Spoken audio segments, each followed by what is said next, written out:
Boa tarde a todos. Bem-vindos a essa sessão, uma sessão sobre avanços na aferição do ambiente alimentar, dando seguimento, às discussões que a gente está tendo nesse evento que está nos orgulhando muito de ver o quanto a gente avançou em conceitos, em políticas, e agora a gente vai conversar um pouquinho sobre aferição nessa mesa. Estão aqui comigo hoje a professora Larissa Loures, que é a professora da Universidade Federal de Minas Gerais,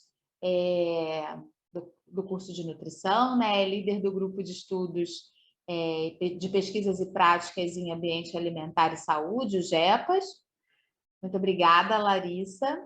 A professora Paula Horta, professora e pesquisadora do Departamento de Nutrição da Universidade Federal de Minas Gerais, e a professora Camila Borges, nutricionista, pesquisadora do NUPES e pesquisadora colaboradora do NEPA, da Unicamp, na área de nutrição em saúde pública e ambiente alimentar. Então, em nome da organização do seminário, eu quero dar as boas-vindas às nossas palestrantes e quero dizer que cada uma de vocês tem 25 minutos para apresentação e que a gente tem um tempo previsto para debate de meia hora. Tá? Então, nós vamos começar com a professora Larissa Loures. Larissa, por favor. Um minuto. Bem, eu agradeço, a Letícia, a apresentação. Também não poderia de agradecer meus colegas pela indicação do meu nome, apesar de fazer parte da organização do evento, para conversar um pouquinho, como a Letícia disse, sobre os avanços na aferição de ambientes alimentares, e foi atribuída a mim a temática do ambiente alimentar comunitário com enfoque aí nas desigualdades. Para organizar um pouco a minha fala, até porque a minha cabeça é um pouco bagunçada, então eu tentei esquematizar aqui algumas questões que eu gostaria de passar, para discutir depois, tanto com a mesa quanto com o público aí do evento.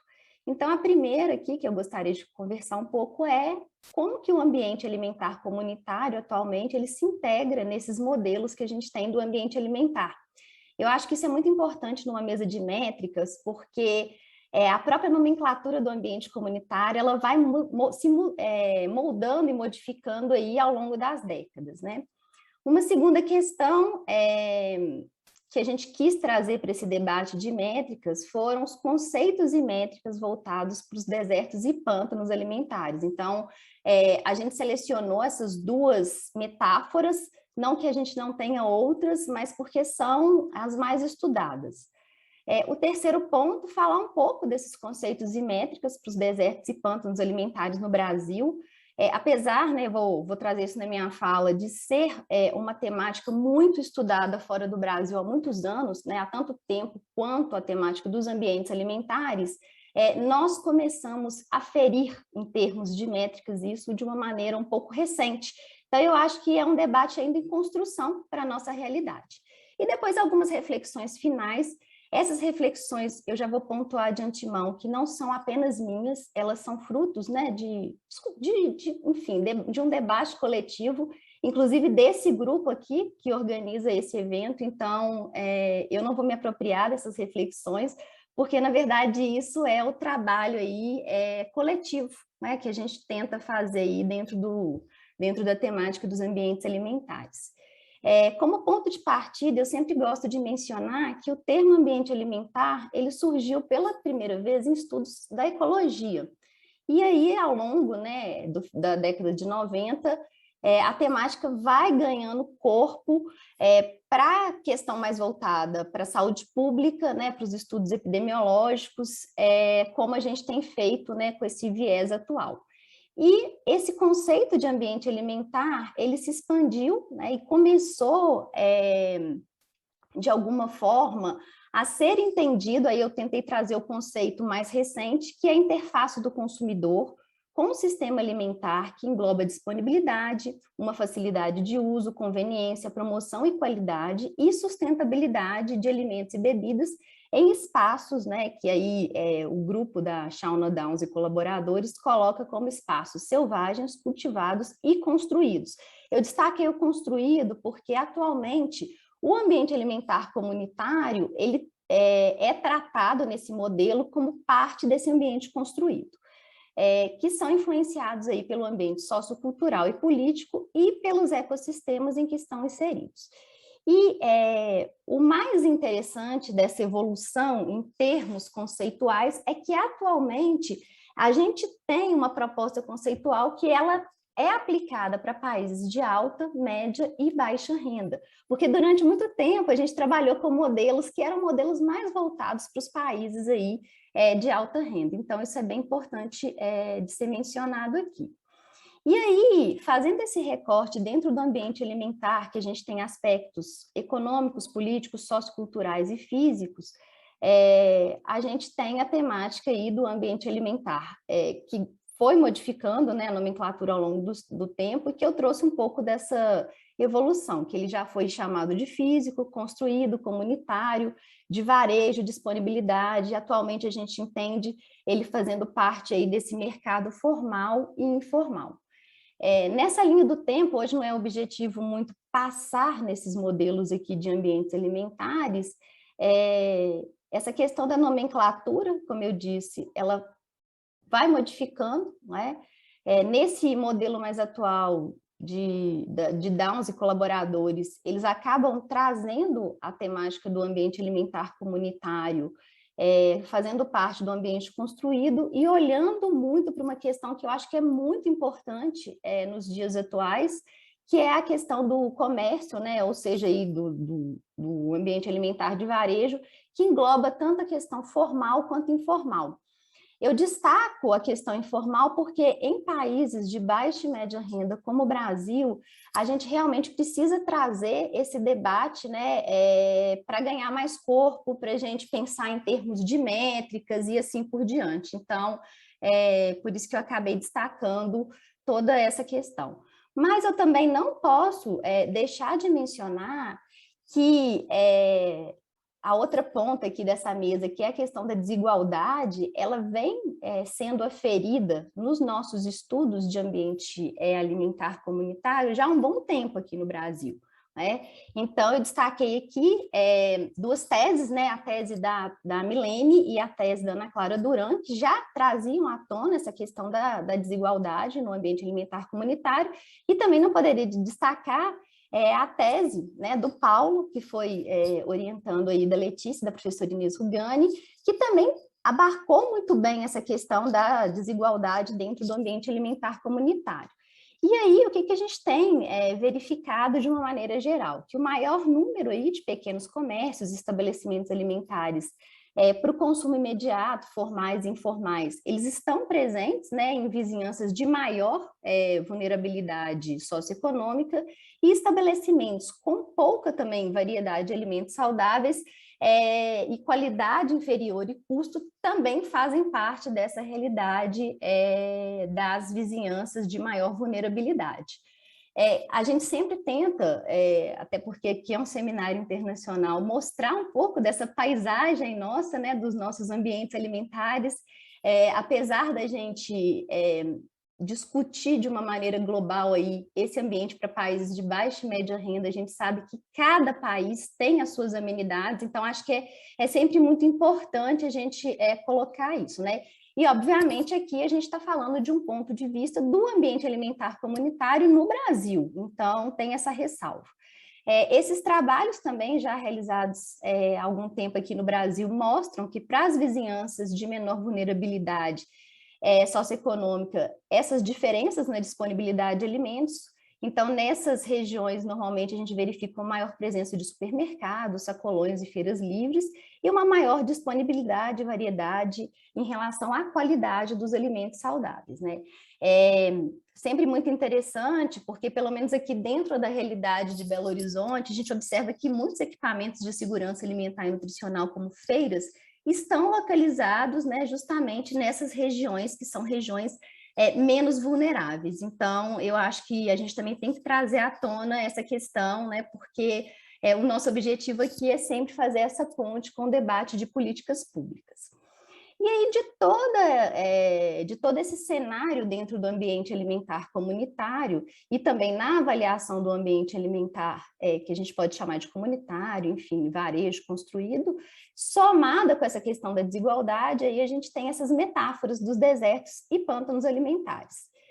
Eu queria destacar que essas metáforas, elas dialogam com o tipo e o processo de urbanização dos países e, consequentemente, com as desigualdades. Dentre elas, a gente tem entendimento das desigualdades alimentares, que estão fortes e presentes, toda vez que a gente discute aí essas metáforas.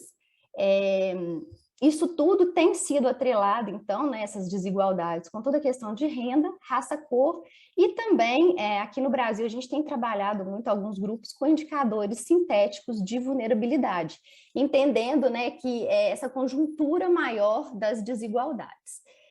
Um breve relato, né, dessa questão das metáforas aí dos desertos alimentares, que eu acho que é bem importante para a gente, inclusive, avançar nas métricas, é que o termo deserto alimentar ele foi usado pela primeira vez na Escócia por um residente de um programa de habitação do setor público no oeste da Escócia, aí, no início dos anos 90. Depois ele ganha oficialmente, enfim, as políticas de governo no sul da Inglaterra. Então eu tentei marcar um pouco essa trajetória, né, de como que a temática foi sendo consolidada e construída. Então a gente observa, né, um primeiro relato dentro da sociedade civil, depois dentro de políticas de saúde e abastecimento, eu acho que isso é bem importante, até chegar nesse primeiro conceito, que dizia que um deserto alimentar é um mecanismo por meio do qual a pobreza e as desigualdades sociais poderiam estar associadas aí às piores condições de saúde. Isso repercutiu muito na época na imprensa, né? E aí eles começaram a associar, né, que esse pior acesso físico levaria aí as famílias a estarem mais subnutridas em função de escolhas alimentares não saudáveis naquele momento, ou da dificuldade de acessar as escolhas saudáveis. Uma coisa que sempre me intrigou muito quando eu comecei a estudar os desertos alimentares é esse vínculo com a questão dos estabelecimentos, principalmente dos supermercados. E aí, nesse material e também no capítulo que a gente produziu sobre desertos alimentares, a gente foi um pouco mais a fundo para entender, e aí a gente observou que popularmente, então, nesse primeiro conceito, os grandes varejistas de alimentos, que são né, os supermercados aí, passaram a ser responsabilizados, pelo menos em parte, pelo aparecimento dos desertos alimentares, por não estarem aí em comunidades carentes e, assim, de alguma forma, negarem aos residentes os benefícios da escolha e de um bom preço. Eu acho que isso vem um pouco à tona no debate atual do Brasil, da expansão dessas redes, então, de alguma forma, eu também deixo aqui, né, depois para o nosso debate, um pouco dessa presença massiva e desse crescimento das redes de supermercados, mas isso marca aí o primeiro conceito. Deixei também de sugestão um podcast muito interessante que chama Panela de Pressão, e um episódio específico que eu gosto muito, que fala da psicologia do supermercado, mas infelizmente a gente não tem tempo aqui, né, de conversar um pouquinho a respeito disso. Então, do mesmo jeito que a gente produziu, né, aquela linha do tempo para os ambientes alimentares, nesse nosso estudo, né, e aí particularmente no estudo da Olivia, que é uma aluna minha da Milênio de doutorado, a gente tem buscado um pouco entender esses conceitos, e aí a Olivia produziu uma linha do tempo a respeito dessa evolução conceitual e métrica dos desertos alimentares, né? Então eu tentei trazer um pouquinho disso, para mostrar o quê? Que esse conceito dos desertos alimentares, ele na verdade ele é construído em paralelo ao conceito aí de ambiente alimentar ou dos ambientes alimentares ao longo do tempo, né? Então a gente tem até um estudo, o primeiro estudo de deserto, ele me parece realmente em paralelo, né, com todo o histórico aí dos ambientes alimentares, e aí ao longo desse tempo esse conceito vai ganhando, né, ou vai sendo moldado. Então ele começa com a questão dos custos, passa para essa questão de ter ou não ter estabelecimentos, acesso físico aos alimentos, então a gente tem toda uma evolução. Os conceitos mais recentes acabam trazendo a questão de estabelecimento, percepção e comportamento do consumidor, então vai ser muito bom depois ouvir Camila a respeito, né, do ambiente alimentar do consumidor, mas também continuam aí com métricas de estabelecimentos. Então, eu acho que isso são questões importantes. Atualmente, então, de maneira geral, os desertos alimentares eles podem ser compreendidos como vizinhanças socioeconomicamente vulneráveis, nas quais a disponibilidade e a acessibilidade aos alimentos saudáveis ela é limitada. E aí vem a pergunta, né? Como avaliar? As métricas mais famosas que a gente tem são métricas americanas, então eu destaco aqui a métrica do USDA, que leva em consideração a disponibilidade dos supermercados, localização da vizinhança e renda, é uma metodologia para um país desenvolvido, e também a métrica do CDC, que também é americana, que propõe, né, esse índice de varejo alimentar modificado para os setores censitários, agregando baixa renda com baixo acesso. E para isso também ele vai fazer uma classificação em relação à saudabilidade dos alimentos e propõe um score em cima disso para aquele setor censitário ser ou não considerado um deserto alimentar. Assim como a evolução conceitual, a gente também tem uma evolução de métricas, normalmente não são os mesmos estudos, alguns estudos trabalham mais a questão conceitual, outros mais as métricas, e muito interessante que nas métricas entram outras variáveis, então a gente tem os estabelecimentos, mas a gente também tem muito forte a questão de renda, transporte, qualidade dos alimentos, número de trabalhadores dentro das lojas, então, que comercializam alimentos. Então, algumas questões aqui, em termos de métricas, a questão da percepção também, né, se a pessoa percebe que ela vive num deserto alimentar, e, enfim, eu acho que isso tudo são variáveis importantes quando a gente pensa em aferição. Os conceitos mais recentes, né, tanto de 2017 quanto 2018, acabam agregando a questão de renda, acesso físico aos alimentos e também acesso econômico aos alimentos, e a questão também do transporte, né, que pensando em regiões de vulnerabilidade é uma variável muito importante. E pensando também na questão da saúde urbana, eu acho que aproveitar a Letícia nessa mesa, né, ela vem à tona nos dias atuais, quando a gente pensa nas métricas de desertos alimentares aí para os grandes centros urbanos. Então, eu acho que é bem importante destacar. Em relação aos pântanos alimentares, né? Os pântanos, essa metáfora, o uso dela é mais recente.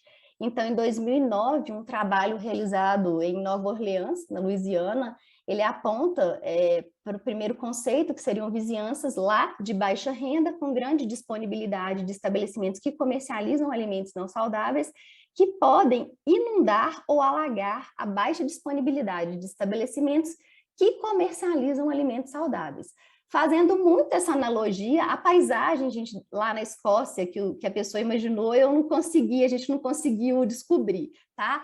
Mas a paisagem para os pântanos alimentares remete muito a esses pântanos, né, da Louisiana. E também é muito interessante que esse trabalho, ele traz à tona muito o que aconteceu, né, no pós-Katrina, dessas regiões de vulnerabilidade de Nova Orleans ter sofrido tanto com esse fenômeno, mas também de serem essas regiões vulneráveis onde os pântanos alimentares acontecem. Então, os conceitos de pântanos, eles são mais recentes, e abarcando muito a questão da quantidade desproporcional de alimentos não saudáveis, tipos de estabelecimento e acesso aí aos alimentos não saudáveis. E, de maneira geral, os pântanos alimentares, eles podem ser compreendidos como vizinhanças com alta concentração de estabelecimentos que comercializam alimentos não saudáveis e com forte apelo ao marketing e publicidade. Destaquei de vermelho porque no Brasil os estudos não mostram essa tendência, mas nos Estados Unidos normalmente o fenômeno acontece em vizinhanças de baixa renda, onde vivem aí as minorias étnicos raciais. Como avaliar também? Métodos mais famosos são os métodos de países desenvolvidos, então o CDC ele faz uma mesma proposta, né, mas com um score diferente e também com a classificação de estabelecimentos diferentes. Nós temos utilizado muito a proposta do Hager adaptada como lojas somatória, né, de lojas de conveniência, lojas de esquinas e pequenas mercearias, obviamente trazendo esses estabelecimentos para a nossa realidade, e o resultado maior ou igual a 4 em relação a esse somatório é considerado um pântano. Então, eu sei que faltam 5 minutos, então eu vou correr um pouquinho, que eu não queria deixar de abordar. No Brasil, a gente tem vários estudos, gente, de associação em relação à questão da saúde com o ambiente alimentar comunitário, mas eu trouxe aqui, destaquei estudos metodológicos, tá? Então, assim, longe de mim não dar crédito a outros colegas, mas aqui a gente está fazendo essa abordagem. Então, tem esse estudo muito interessante que foi realizado, né, na zona urbana lá de Manaus, que trouxe uma proposta, é muito interessante, que aqui ele traz tanto o ambiente alimentar do consumidor, que eu acho que Camila vai abordar, quanto comunitário, e dentro, integrando esses dois eixos, ele faz uma proposta para avaliar desertos alimentares. Então, é um trabalho bem completo, eu realmente recomendo a leitura dele, ele é bem interessante, e ele coloca que desertos alimentares são vizinhanças aí com acesso físico insuficiente, no entorno de 250 metros, aos alimentos não saudáveis. Também encontrou que os desertos eram comuns nas regiões mais pobres da cidade, e eu destaco aqui aquilo que eu falei, que os pontos alternativos, que é essa questão do comércio informal para adquirir alimentos, eles verificaram que isso minimiza a baixa disponibilidade de alimentos saudáveis. E uma pergunta muito interessante que os autores trazem é: até que ponto o conceito tradicional ele pode ser utilizado em países, né, de economia em transição, e eles concordam que o conceito ele pode ser utilizado, mas precisa de adaptação aí para os contextos locais de varejo de alimentos. Preciso destacar a proposta da Kaizen, fruto de construção coletiva. Eu realmente respeito muito esse trabalho, tenho um carinho, uma atenção especial, que propõe desde essa questão da saudabilidade dos estabelecimentos, e que chega aí, né, em uma proposta para os desertos alimentares, sendo a densidade de estabelecimentos saudáveis para a população ali dos subdistritos no Brasil. Então, colocam, né, que para avaliar desertos, o que seriam os estabelecimentos saudáveis, que seriam estabelecimentos de aquisição de alimentos in natura e para aquisição de alimentos mistos, e a densidade desses estabelecimentos, quando fica abaixo do percentil 25, dentro dos subdistritos, que foi o que o mapeamento avaliou, faz com que a gente tenha aí os desertos alimentares. Então, aqui eu gosto muito, né, desse infográfico produzido pelo IDEC, em parceria aí com outras instituições, que mostra que nesse mapeamento, 12 de 21 capitais apresentaram aí desertos alimentares nas regiões periféricas, né? A gente também embarcou numa tentativa de avaliar essas metodologias dos desertos alimentares no trabalho da Olívia, né? Paula foi orientadora da Olívia, e aí o que a gente verificou, né? A gente tentou trabalhar aí tanto avaliando a ausência de estabelecimentos de alimentação de uma maneira geral para o município, a ausência de locais que comercializam, né, em vizinhanças, aí, setores censitários, predominantemente alimentos in natura, e regiões da cidade onde existe um comércio predominante de alimentos ultraprocessados. Então, a gente tentou caracterizar dessa forma, e o que nós encontramos, né? Que o acesso aos alimentos ocorre de uma maneira distinta nos pontos da cidade, e áreas de menor renda têm menor acesso a todos os tipos de estabelecimentos. Mas mais do que isso, né, que é o nosso objetivo aqui, testando várias metodologias, encontramos que a metodologia proposta pela Kaizen foi a única que identificou aí os desertos nos setores censitários de menor renda. Então, eu acho que isso é bem importante. E, como eu disse para vocês, em relação aos pântanos, ao estratificar por renda, a metodologia do Hager foi a única que verificou essa questão dos pântanos nas regiões de menor renda, e as demais encontraram pântanos nas regiões de maior renda. E aí, para não delongar muito, a gente também fez uma associação no estudo da Olívia, desculpa, eu passei aqui no segundo artigo, com a questão das iniquidades sociais, tá? E o que a gente verificou nesse segundo paper da Olívia, que eu acho que é bem interessante aqui para o nosso debate, que as áreas de desertos alimentares, de fato, têm piores condições sociodemográficas, as áreas de pântanos, elas foram mais frequentes que as áreas de desertos, de uma maneira geral, na cidade, e em setores censitários de baixa e média vulnerabilidade. E existem áreas da cidade, que é o que nos chama a atenção, que é 12,74%, que podem ser classificadas como desertos e pântanos alimentares. Eu acho que a gente também precisa olhar, né, para esse ecossistema aí que consiste em um pântano e deserto alimentar ao mesmo tempo, tá? Eu tinha destacado aqui anteriormente, antes de ir para a minha reflexão final também, o trabalho de Camila, tá? Então, acho que vou deixar depois para ela falar um pouco, né, porque ela está aqui com a gente para compor essa mesa. E como reflexão final, então, eu queria colocar algumas questões, aquilo que eu falei que é um fruto aqui do nosso debate, de um grupo maior. A gente verificou mesmo, né, a presença dos desertos alimentares em regiões com menor quartil de renda, e aí isso traz à tona um conceito que ganhou corpo recentemente, né, tanto no meio de quem faz a militância em relação à temática, quanto, né, no meio acadêmico, que é a questão do apartheid alimentar. Eu tentei fazer uma tradução que eu gosto um pouco mais, que é de segregação alimentar, que fala da falta de acesso aos alimentos saudáveis devido às desigualdades sociais dentro do sistema alimentar. Acho que é muito atual, pensando no modelo mais recente de ambiente alimentar. E esse debate inclui, mas não se limita à renda, geografia, fé e economia. E aí, a gente acredita, né, que esses termos, eles não são excludentes e que o apartheid, né, ou a segregação alimentar, insere claramente a desigualdade social ao debate e incorpora os elementos estruturais que ocasionam os desertos alimentares aí no ambiente alimentar comunitário. Enfim, para eu não me delongar e fechar a minha fala, eu também acredito que a avaliação isolada, né, de desertos e pântanos alimentares, ela aborda apenas de maneira parcial a realidade alimentar da população.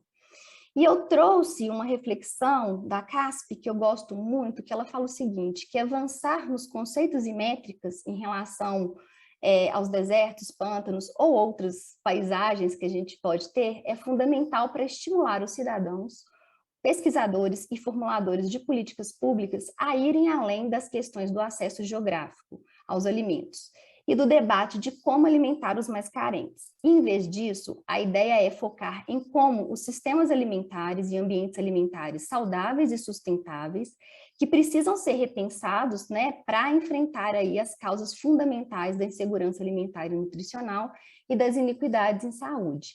Então, eu fecho aqui a minha fala, eu queria falar muito mais, né? Mas enfim, a gente tem um tempo, eu preciso respeitar as minhas colegas, deixo várias sugestões, inclusive destaco o trabalho que o Joio tem feito, né, de informação sobre essas metáforas, sobre essas paisagens, esses ecossistemas urbanos, tá? O nosso capítulo de livro, o nosso livro, que já será lançado, e também um podcast muito legal, produzido pelo professor Paulo aí, com seus alunos, tá? E me coloco à disposição aí para o debate. Muito obrigada.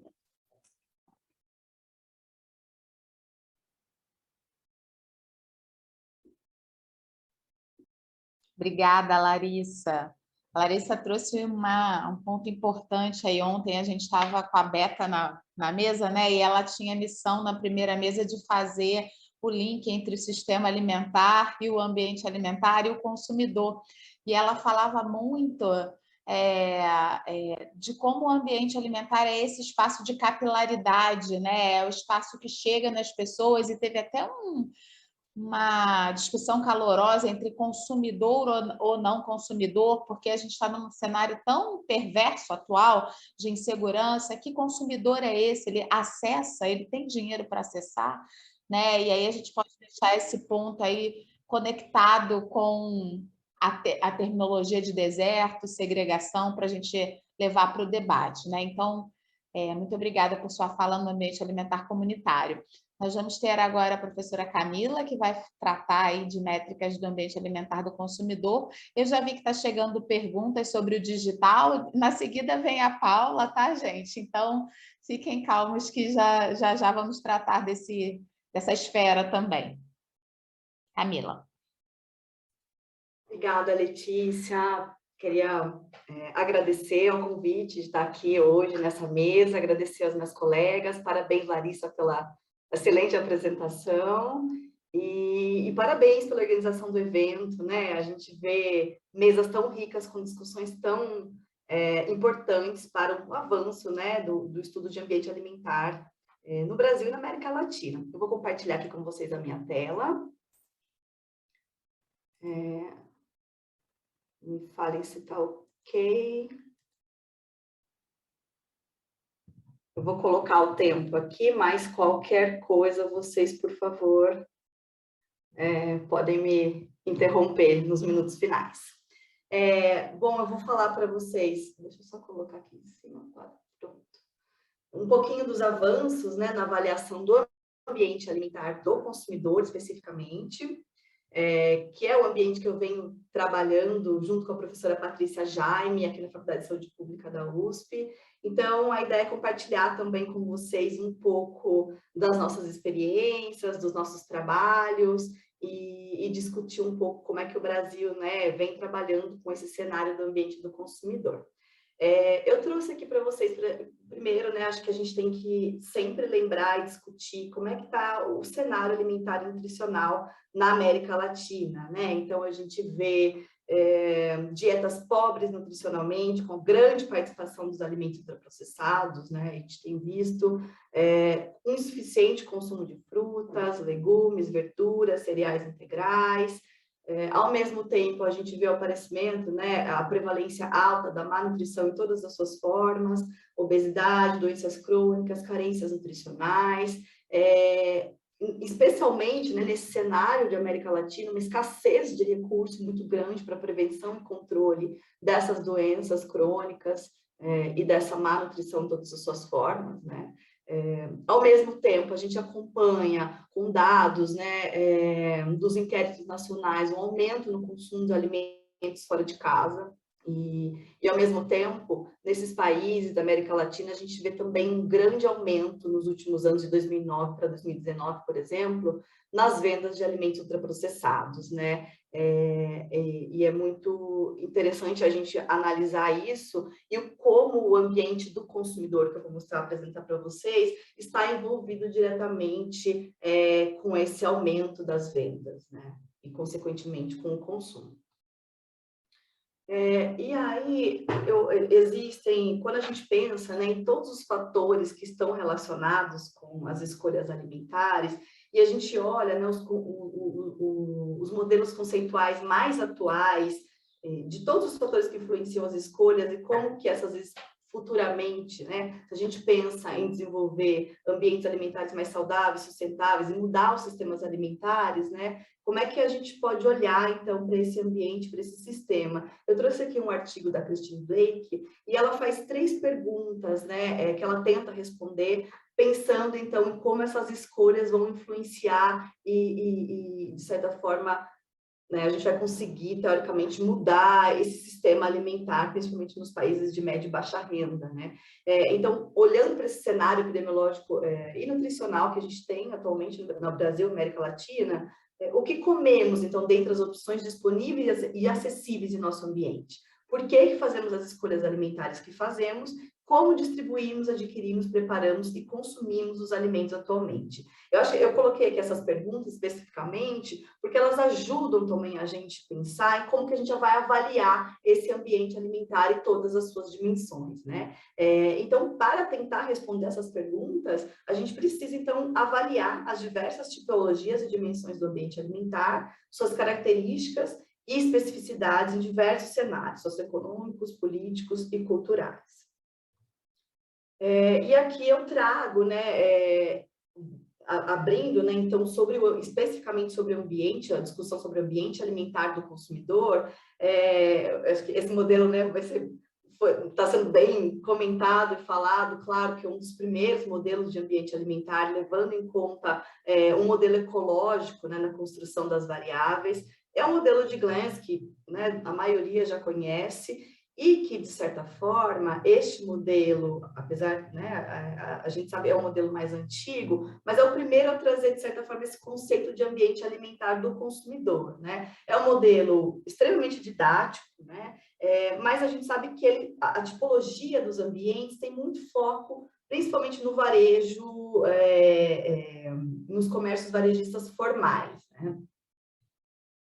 E segundo, então, a Glens, o ambiente alimentar do consumidor, ele diz respeito aos preços, à disponibilidade, qualidade, variedade, informação nutricional, posicionamento de produtos, publicidade, o marketing, né, que estão disponíveis, geralmente no interior dos comércios varejistas que vendem e distribuem alimentos para a população. A gente sabe que este modelo ele tem pautado nos últimos anos a construção de instrumentos de avaliação do ambiente alimentar do consumidor, inclusive, né, coordenados pela Karen Glens, né, os estudos do NEMS, por exemplo, tanto para restaurantes quanto para lojas, né, de varejo de alimentos, e outros países têm adaptado essas versões do NEMS, né, diversos outros países, enfim, fazendo as adaptações culturais. E, então, tem sido um modelo bastante utilizado nos últimos anos, tanto para a construção de instrumentos de avaliação do ambiente, também para indicadores de saudabilidade desse ambiente alimentar do consumidor. E aqui, eu acho que, usando este modelo conceitual, né, como referência, a gente situa, então, o varejo de alimento dentro desse ambiente alimentar do consumidor, né? Então, o que é, né, esse varejo de alimentos? Como é que as pessoas acessam, na maioria das vezes, esses alimentos? Ainda sabendo que, atualmente, principalmente nos países de baixa e média renda, isso eu vou discutir depois mais para o final com vocês, a gente sabe que existe uma grande rede informal também de abastecimento nessa cidade, principalmente nos aglomerados urbanos, né?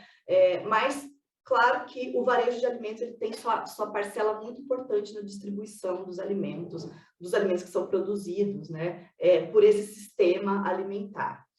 Então, os mercados, né, eles variam muito no que eles oferecem, de tipos, variedades, qualidade de alimentos, mas também variam na forma como eles são acessados e por quem os acessa, né? A professora Larissa comentou um pouco isso na apresentação dela. Então, essa é uma grande discussão que foi feita, né, pela FAO em 2017, numa publicação, né, elaborada por um painel de especialistas também, sobre ambiente alimentar e segurança alimentar, né, e nutricional, destacando, então, quanto o varejo tem o seu papel importante no acesso e na disponibilidade de alimentos, né? Os ambientes de varejo de alimentos, eles moldam as escolhas alimentares, né, dos indivíduos e a sua ingestão energética, muito pelas estratégias e não só pela disponibilidade de alimentos que tem nesses ambientes, mas também por todo um conjunto de estratégias que vão acabar influenciando as escolhas dos consumidores, né? No Brasil, nós sabemos que 49% das compras de alimentos são realizadas em supermercados, né? Um estudo da Janaína Costa, utilizando dados da pesquisa de orçamentos familiares. E nós sabemos também que comprar em supermercados, né? Um estudo da Priscila Machado mostrou que aumenta em 25% a aquisição de alimentos e bebidas ultraprocessados do que comprar em outros estabelecimentos, né? E aqui, no Brasil especificamente, e acredito na América Latina também, a gente tem uma variedade de locais, de comércios, né, de várias formas, né? Aqui eu trouxe para vocês alguns tipos, umas tipologias utilizadas no Cadastro Nacional de Atividades Econômicas, né, do IBGE, que mostra, então, nós temos supermercados, hipermercados, mercados, padarias, açougues, atacados, frigorífico, peixaria, comércio de bebidas, comércio de doces, lanchonetes, casas de chá, serviços ambulantes de alimentação, quiosques, tendas, carrinhos, e serviços de alimentação para consumo imediato, né, do tipo de restaurantes. Tem mais de 51 tipos de comércios diferentes, né, que podem ser classificados como restaurantes. Então, nessa base, a gente vê a diversidade que o Brasil possui de estabelecimentos de varejo, né, de pontos de venda de alimentos, tanto para consumo imediato, né, quanto para compra e posterior preparo no domicílio ou em qualquer outro local que seja. E a gente tem visto, então, que quase 50%, né, dos brasileiros, 49%, 50%, adquire os alimentos em supermercados, né? Então, o supermercado ele tem um papel muito importante no abastecimento dos domicílios brasileiros, né? E, ao mesmo tempo, a gente vê, a Priscila Machado traz isso, né, no artigo dela, uma questão muito interessante, também a grande contribuição dos mercados informais, dos pequenos comércios, mercadinhos, né, mini mercados e feiras livres, para a aquisição dos alimentos in natura e minimamente processados no Brasil, né? E como ela mesma traz, a aquisição em supermercado acaba fazendo com que as pessoas também comprem mais alimentos ultraprocessados, né? E por que, né, que isso acontece, né? O que existe, então, nesse ambiente que faz, né, os consumidores optarem, então, por uma maior quantidade de alimentos, muitas vezes não saudáveis, né? Então, eu trouxe aqui alguns fatores que vão influenciar a aquisição de alimentos nesse ambiente do consumidor e que são frequentemente utilizados como indicadores, né, e instrumentos de avaliação do ambiente alimentar. O primeiro é a disponibilidade, depois o preço, as promoções de preço, a publicidade, o marketing, a qualidade dos produtos e o posicionamento do produto. Então, eu listei aqui os que são mais utilizados, são as dimensões mais analisadas quando a gente fala de ambiente alimentar do consumidor. Então, a gente sabe, né, que os estudos de ambiente alimentar, o número de artigos, né, publicados aumenta a cada ano, né? Eu trouxe até um gráfico aqui, até de 2014, mas provavelmente eu não tenho nenhuma revisão mais atual, mas provavelmente tem muito mais estudos atualmente, né? E ao mesmo tempo a gente vê que existe um assunto muito complexo, a natureza complexa e dinâmica desses ambientes requer então que a gente trabalhe melhor os conceitos, métodos e métricas para dar conta, então, de estudar as especificidades desses ambientes, né? E o modelo, a escolha do modelo conceitual é o ponto de partida, né, que vai contribuir na adequação desse conceito, das escolhas das métricas, né, e toda a discussão de indicadores para avaliar as barreiras, por exemplo, e facilitadores que esse ambiente possui para aquisição ou consumo de alimentos, por exemplo, né? E aí o destaque para a importância de medidas, instrumentos e metodologias robustas e psicometricamente sólidas, né, para testar a hipótese das relações, então, entre ambiente alimentar e desfechos de saúde. E eu trouxe aqui para vocês um resultado de uma revisão, utilizando, aliás, que usou, né, esses mesmos artigos aí desde até 2014, verificou que apenas 25,9% dos estudos relataram a confiabilidade, né, no processo de construção das métricas, desenvolvimento dos instrumentos de medição, né, e 28,2% relataram validade, então, dessas métricas. Poucos estudos relataram validade de construto, principalmente propriedades psicométricas, né, no desenvolvimento de novos indicadores de avaliação do ambiente alimentar. E os instrumentos mais comuns utilizados na avaliação do ambiente alimentar do consumidor são questionários do tipo checklist, geralmente aplicados em processos de auditoria internas dos locais de venda de alimentos. E aqui eu trouxe para vocês quais são os construtos mais comuns encontrados nos instrumentos de aferição do ambiente alimentar do consumidor, né? Então, quando a gente fala de checklist, questionário, né, a gente vê, para estudar o ambiente alimentar do consumidor, a gente vê basicamente informações sobre disponibilidade de alimentos, preço, qualidade dos alimentos frescos, promoção de preços, colocação de produto ou estratégia de placement, né? Publicidade, marketing, espaços na prateleira destinados a certos tipos de alimentos, né? Presença de displays, características físicas do próprio local, corredores estreitos ou corredores mais largos, por exemplo. As estratégias de marketing, que são muito variadas, especialmente nas grandes redes de supermercados. A questão da acessibilidade física, a informação nutricional, a variedade de alimentos, a visibilidade dos alimentos e também a sinalização das prateleiras, né, dos alimentos saudáveis e não saudáveis. Então, o que esse estudo encontrou, né, nessa revisão sistemática, foi que a maioria dos estudos que avaliavam, né, desenvolviam instrumentos e avaliavam o ambiente alimentar do consumidor, não apresentava definições conceituais e validade para cada um dos construtos. e dimensões propostas nas ferramentas de avaliação do ambiente, né? Então, essa é uma questão bem importante da gente falar, e que a gente vê que no Brasil, vou mostrar para vocês, a gente tem evoluído também nesse sentido, né? De trazer construtos mais sólidos, de testar a validade desses construtos, né? Então, eu fiz uma linha do tempo aqui rápida sobre o ambiente alimentar do consumidor, como é que a gente tem, né, visto o avanço dos instrumentos e de métricas para avaliar esse ambiente nos últimos anos. Então, em 2010, né, a gente teve um estudo muito importante da professora Paula Martins, que foi uma adaptação do NEMS para as áreas urbanas do Brasil, né?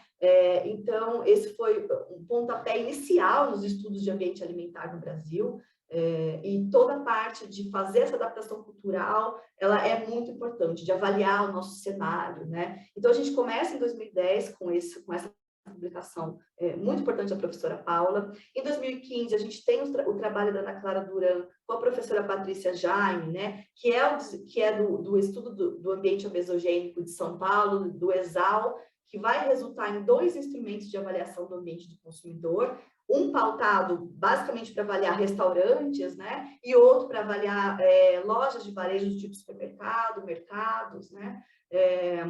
Aí a gente tem em 2019, também coordenado pela professora Patrícia Jaime, né? E eu também tive a participação nesses trabalhos, que a gente traz, então, o desenvolvimento do Audit Nova, um instrumento de auditoria já que dialoga mais com as recomendações do Guia Alimentar para a População Brasileira e também da Nova, né? E aí a gente traz uma série de outros instrumentos em conjunto com esse Audit Nova. E a gente tem mais atualmente, em 2021, o desenvolvimento de scores, né, de índices, síntese, para avaliar, então, a saudabilidade desse ambiente do consumidor. Eu trouxe aqui um estudo da Letícia Tavares, com a Letícia Cardoso também, né, que é, então, um score de saudabilidade para avaliar estabelecimentos com venda de comida imediata. O nosso trabalho, né, feito para avaliar, então, a saudabilidade do ambiente alimentar do consumidor, do tipo do tipo supermercados, mercados, né? E também a gente vê outros estudos, alguns ainda no Prelo, né?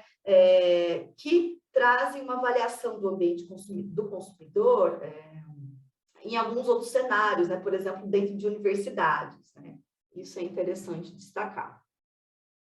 E aqui eu só vou falar rapidamente aqui da construção, né? Como a gente tem, então a gente parte, né, de um processo de adaptação do NEMS para a realidade brasileira, para a construção de instrumentos para a nossa realidade, né? Então, o ESAL-S e o ESAL-R, então, são instrumentos do tipo checklist, desenvolvidos para serem aplicados em processo de auditoria de restaurantes e mercados, né?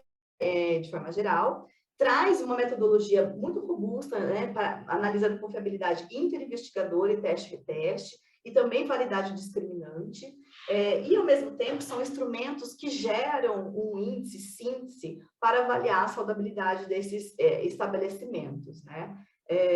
E esse score produzido, né, nesse trabalho mostra uma grande capacidade de identificar diferenças na saudabilidade dos comércios quando aplicado em realidades socioeconômicas distintas, né? Então, a gente vê os principais indicadores incluídos no ESAL-S e ESAL-R, dizem respeito à disponibilidade, variedade de alimentos e publicidade, mas com foco em alguns marcadores de alimentos saudáveis, por exemplo, frutas e hortaliças, ou não saudáveis, né? Bebidas adocicadas, salgadinhos de milho e biscoito recheado.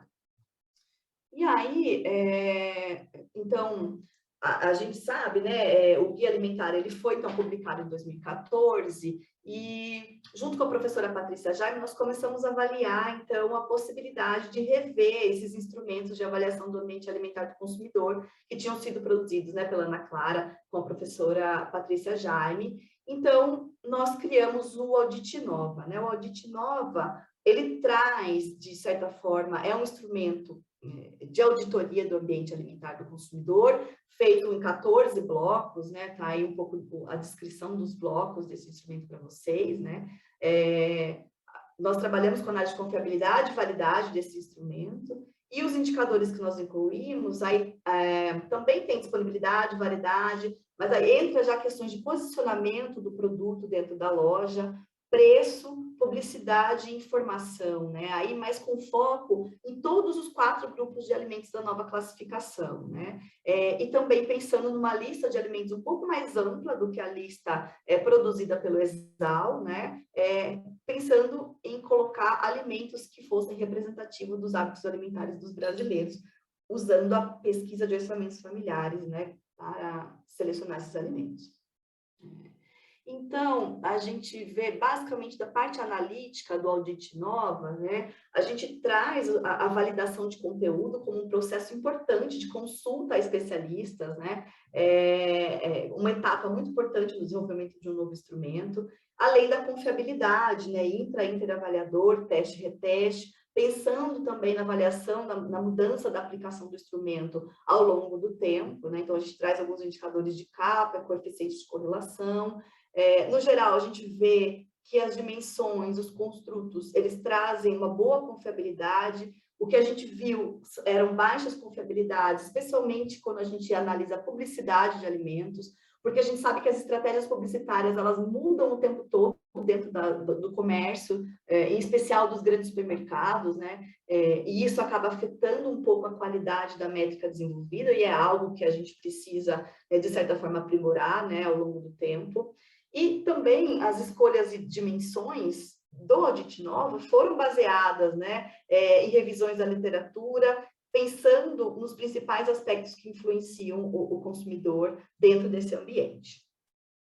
E dando continuidade a esse instrumento, a gente viu a necessidade de ter um score, então, de saudabilidade. Então, partindo do instrumento de auditoria de Audite Nova, nós construímos o score de saudabilidade do ambiente alimentar do consumidor, que basicamente era um score variando de 0 a 100 pontos, né? E nós trabalhamos esse score com 2 dimensões, uma de publicidade e estrutura física, que nós chamamos de dimensão ambiental, e outra que era de disponibilidade e preço, que nós chamamos de dimensão alimento, né?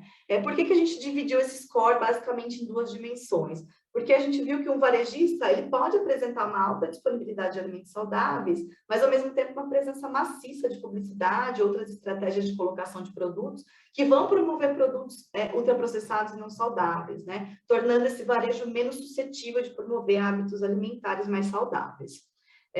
Então, aqui, só rapidamente, passando um pouco na parte analítica desse score, nós desenvolvemos tanto a validade de construto, né, a fim de identificar se a pontuação que nós criamos, ela refletia um conceito teórico desejado, que nesse caso era a salubridade do ambiente alimentar, considerando já outros parâmetros usados no Brasil para avaliar a saudabilidade desse ambiente, né, que é produzido, por exemplo, pelo Paulo Castro, que divide, né, os estabelecimentos em ambiente misto, predominante venda de alimentos in natura minimamente processado ou ultraprocessado. E também testamos a validade discriminante, para confirmar se de fato, né, a validade do score e suas dimensões, qual era a capacidade, né, desse score e suas dimensões de discriminar essas 3 características de estabelecimento já propostos pela literatura, né?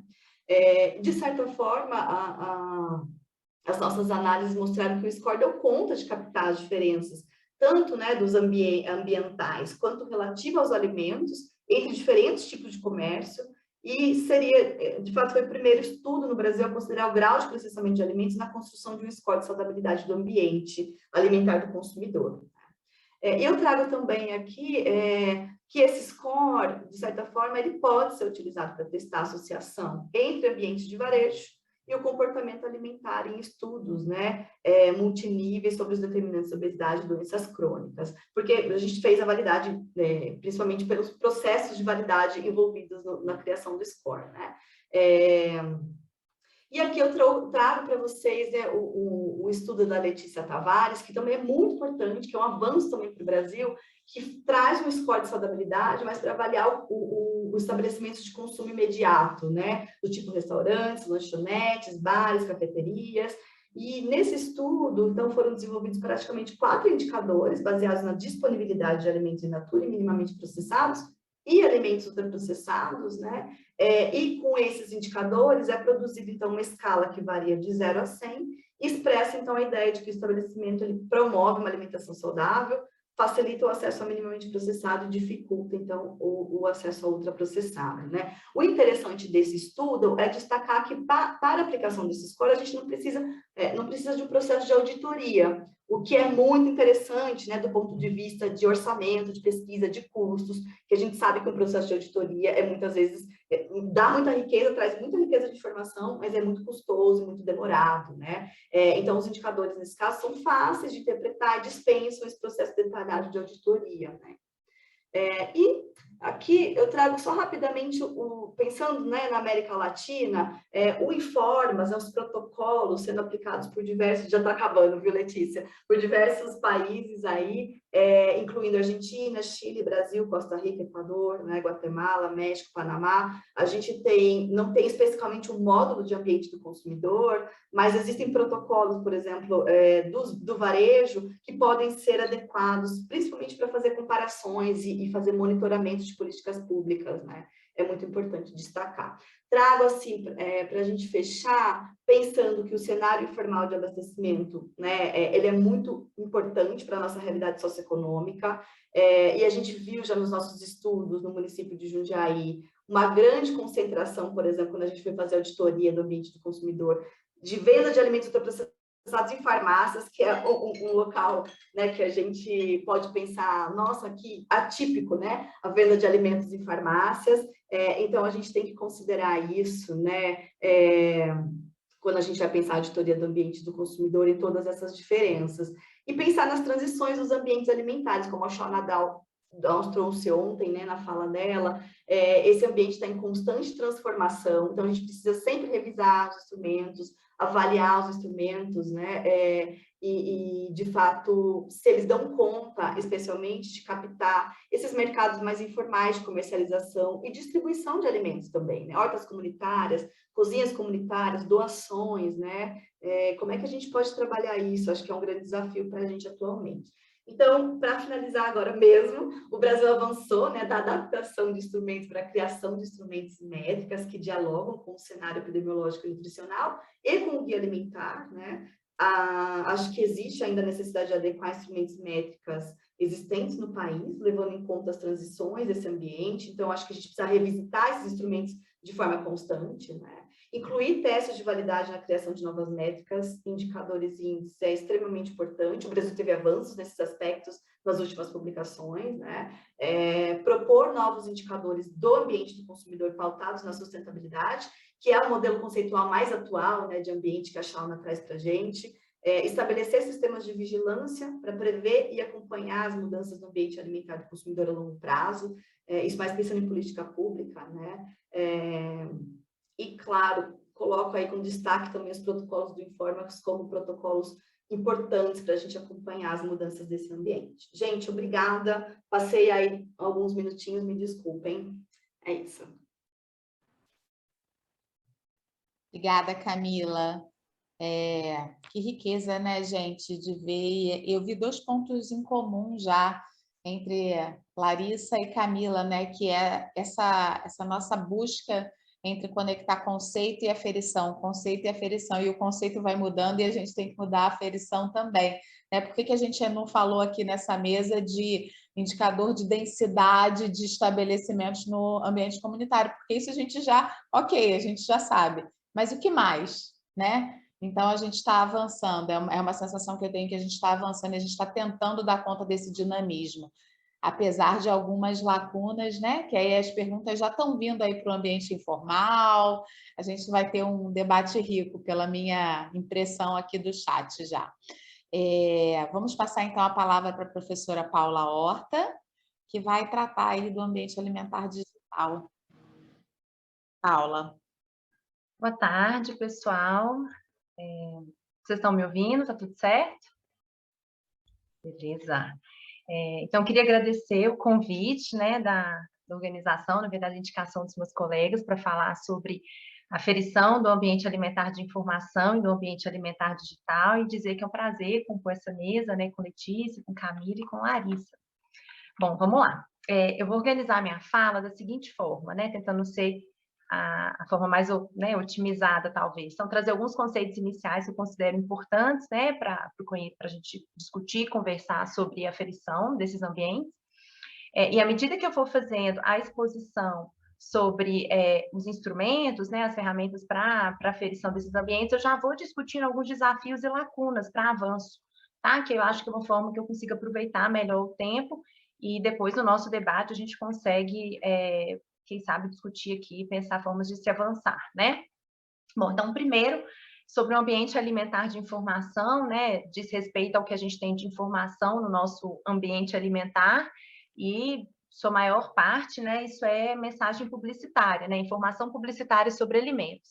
A gente tem um conceito de que publicidade de alimentos é uma dimensão do marketing que tem o objetivo de atrair compradores, né, e isso é alcançado pela divulgação de produtos ou serviços, buscando uma mudança, um reforço no comportamento do consumidor. Por isso a gente fala que a publicidade ela tem uma capacidade, primeiro, informativa, mas não se resume somente a isso, né? Ela tem uma força persuasiva, quer dizer, um poder de convencimento, ela usa estratégias, né, que favorecem esse convencimento, então ela tem um caráter comercial, no fim o objetivo é gerar venda, né, ou fidelização aí de um cliente, né? Então, e aí, quando a gente fala da exposição à publicidade, né, e esse é um dos fatores que influenciam as escolhas alimentares, né, compõe aí o ambiente alimentar, tem muito a ver com o quanto essa pessoa é exposta e o quanto essa mensagem publicitária consegue chegar na população, são as medidas da extensão, né, dessa publicidade. Então, o número de vezes que uma publicidade chega numa pessoa é um fator que influencia, né, o comportamento dessa pessoa, e o número de pessoas que são alcançadas por uma dada mensagem publicitária também é um fator muito relevante para se avaliar o impacto de uma exposição. E existe uma outra dimensão que é o poder, que é a qualidade dessa mensagem, né? Que são características dessa mensagem. Está muito relacionado às estratégias publicitárias, né? Se utiliza de alguns recursos que são de alto poder de convencimento do consumidor. E aí essas duas dimensões, por serem dimensões que estão relacionadas ao impacto, elas são importantes de serem monitoradas. Então, a gente vai ver que muitos dos instrumentos do ambiente de informação tentam buscar, né, tratar sobre esses dois focos, né, essas duas dimensões. Existe um foco muito direcionado, né, existe um olhar muito direcionado para a vulnerabilidade da criança, né? A literatura é muito clara em dizer que a criança é o público mais vulnerável à mensagem publicitária. Até 12 anos, outros autores argumentam que até os 16 anos o indivíduo é incapaz de identificar que aquela mensagem publicitária tem um caráter comercial. Ou seja, para aquela pessoa é informação. E por esse motivo ela deveria estar protegida daquela, né, de ter acesso, de ter exposta àquela mensagem publicitária. Então a gente tem alguns modelos regulatórios direcionados para criança, em alguns países não, mas existe uma literatura que reforça todo um movimento direcionado para isso, então a gente vai ver que muitos dos instrumentos de aferição também são voltados para capturar a publicidade que se dirige à criança e que, portanto, deveria ser proibida, né, ser considerada ilegal e injusta. Mas eu queria ampliar aqui o nosso debate de que adultos também são vulneráveis, né, seja pelas estratégias de marketing que têm ficado cada vez mais sofisticadas, né? Muitas vezes a gente nem sequer percebe, mesmo tendo, né, um desenvolvimento cognitivo que nos permitiria, segundo a literatura, mas o avanço das tecnologias tem tornado essas publicidades cada vez mais sofisticadas, e mais do que isso, né, a gente tem aprendido que a mudança, o comportamento, né, desse indivíduo não está somente relacionado à cognição, né, não basta saber ou reconhecer algo para a gente tomar uma decisão extremamente esclarecida, né? Existem vários outros fatores relacionados às emoções, né, às afinidades, que são apelos que a publicidade acaba entrando. Então, só um parênteses aqui, que muito do que a gente vai ver é para criança, mas não deixar de discutir, de olhar sobre a vulnerabilidade do indivíduo adulto, do idoso, né, da pessoa maior de 12, 16 anos. Bom, em relação aos espaços, né, desse ambiente alimentar de informação, aqui eu estou ilustrando alguns, né, alguns que a gente chama de mídia tradicional, né, TV, revista e rádio, muito diferente de como era alguns anos atrás, né, hoje a TV também é digital, a gente também acessa conteúdos online, né, na TV, as revistas são acessadas por tablet, né, por Kindles, livros, e o rádio definitivamente não é mais esse o formato, né, acho que a gente ainda ouve rádio no carro, talvez, mas a gente tem ouvido muita música também pelo celular, né? Então, realmente, até as mídias tradicionais mudaram muito nos últimos tempos, né? Bom, existe um outro grupo de espaços, vamos dizer assim, de exposição à informação publicitária, que seriam os estabelecimentos comerciais, né? A Camila trouxe aí muito bem que uma das dimensões monitoradas no ambiente do consumidor é a publicidade. A gente também tem publicidade no ambiente escolar, né? A gente teve uma mesa sobre isso hoje de manhã, então esses dois assuntos são assuntos que eu não vou abordar. Existe a publicidade no ambiente, né? Vamos dizer assim, comunitário, em outdoor, pontos de ônibus, metrôs, né? E existe a publicidade no meio digital, que é um dos focos aqui da minha fala, né? Então, a gente tem sido alvo de publicidade no celular, em diversos aplicativos, sites, enfim, e nas mídias sociais. Então, eu vou trazer aqui um pouco do destaque da TV, ainda por entender que é um meio, apesar, né, de ser uma mídia tradicional já mais estudada, ainda é um meio muito importante de exposição, um dos principais, e vou trazer a questão das mídias digitais para contribuição, né, sobre como aferir o ambiente de informação nesses espaços. E aí eu já trago algumas particularidades que vão resultar em desafios para o monitoramento desse ambiente, né? A gente está falando de um espaço que a publicidade ela é multidimensional, né? E ela tem muitas facetas, portanto, né? Então tem publicidade orgânica, aquela que a própria marca faz, muitas vezes no seu próprio site ou no seu canal de mídia social, e ela não está direcionando isso para ninguém ou não está pagando para ser direcionado, né? Essa é a que a gente mais monitora, mais comumente monitorada. Mas ela representa uma parcela muito pequena do que a gente pode chamar de publicidade no meio digital, uma vez que a gente tem muita publicidade paga, né? Que é aquela que as empresas pagam para serem divulgadas nos meios digitais. A gente também tem as publicidades feitas por influenciadores, né? Que são contratados por empresas para divulgarem seus produtos, né? E aqui eu estou falando de publicidade num olhar mais ampliado, né? Se aplicaria não só de alimentos, mas para outros produtos também. E esses influenciadores são muito avaliados pelo número de seguidores, né? Quanto mais seguidores, talvez seja um maior influenciador, né? E existe até discussões sobre seguidores fantasmas, né? Coisas que a mídia digital permite, pessoas fakes, né? Perfis fakes para poder inflar páginas de influenciadores. Bom, a gente tem ainda as parcerias comerciais que nem sempre são declaradas, né? A gente tem as páginas que declaram, as pessoas que declaram a parceria comercial, mas a gente tem pessoas que fazem publicidade e que isso não está muito claro que isso é uma parceria comercial. E às vezes não é, a pessoa não está recebendo por nada por aquilo, uma pessoa comum, ela está divulgando um produto porque ela gosta, né? Como que a gente encara isso? Então, são alguns dos desafios aí para a gente já ir pensando sobre esse ambiente digital. Existem aqueles conteúdos que viralizam, né? E aí atingem um número enorme de pessoas, e aí, se for um conteúdo publicitário, pensando em alcance, né, naquela dimensão da extensão da exposição publicitária, isso é um tema extremamente relevante. A publicidade nativa é uma publicidade que ela é feita para você não enxergar, né? Então, ela está ali naquela página, você está fazendo uma navegação online, ela está com a cor, com os elementos, né, o tipo de letra, igual de tudo que está naquela página, de forma que você não identifique, né? Assim, esse é o principal objetivo dela. A publicidade display já é um pouco mais próxima do que a gente conhece, né? Como se fosse de um outdoor, assim, só que no meio digital. Soma-se tudo isso a ideia, né, de que a publicidade ela é direcionada muito pelos nossos dados, né? A gente tem aí uma lei de proteção de dados, né, pessoais, que tem buscado proteger os indivíduos quanto a isso. A gente responde se aceita ou não, né? Os cookies, o uso das nossas informações, mas ainda é um campo muito novo e bastante desconhecido para a gente, sobretudo aqui no Brasil. E a gente está falando de um ambiente de publicidade que a marca está na mão, né? Então, a gente consegue... As pessoas acessam as marcas continuadamente pela tela, né? Muito diferente de você assistir uma televisão e esperar aquele anúncio publicitário ou ouvindo a rádio. Então, aqui já é alguns elementos para a gente já ir pensando sobre como tratar essa questão em termos de aferição. Bom, e aí vou para o ambiente alimentar digital e não vou trazer aqui conceituações, porque tem uma mesa, né, inclusive do nosso seminário que aconteceu ontem, que foi exemplar. Então, eu somente vou resgatar aqui, que foi a nossa mesa 2, sobre novas abordagens teóricas. Então, recomendo a todo mundo, né, que não pôde assistir, que assista, está gravado.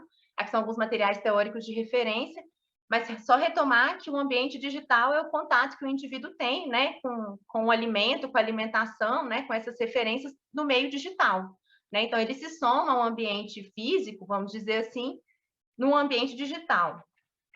E aí, dentre as dimensões desse ambiente alimentar digital, eu vou trazer aqui contextos e atores que são potencialmente de interesse para a gente aqui nas aferições, né? Então, a gente pode querer avaliar os contextos de plataformas de mídia social e de sites e os aplicativos, ou a gente também pode avaliar, né, acompanhar, monitorar atores estratégicos para a gente, como a indústria de alimentos influenciadores.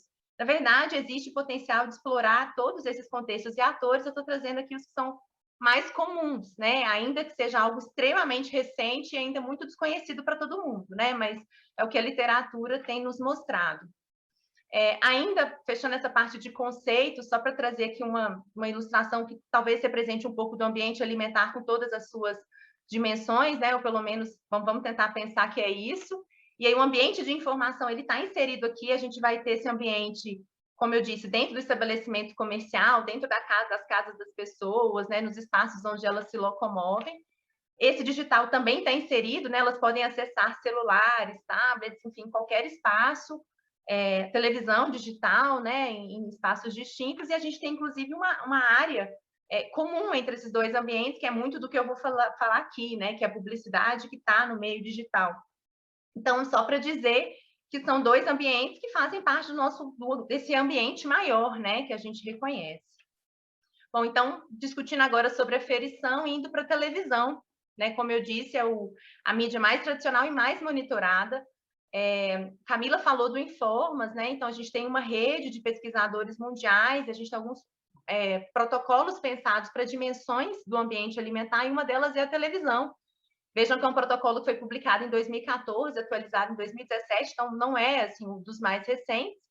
É possível acessar, né, pelo portal do Informas, não só o protocolo de Food Promotion, né, que é o de publicidade de alimentos, mas como outros listados aqui. E traz orientações sobre quem quiser fazer uma coleta de publicidade na televisão, quais são os passos a seguir, né? Então, traz sugestões sobre quais meses do ano são os mais estratégicos, pensando em publicidades que não estão relacionadas a datas comemorativas, quantos dias devem ser selecionados desse mês, sendo dias de semana e fins de semana, né? Quantas horas de monitoramento para cada dia de coleta.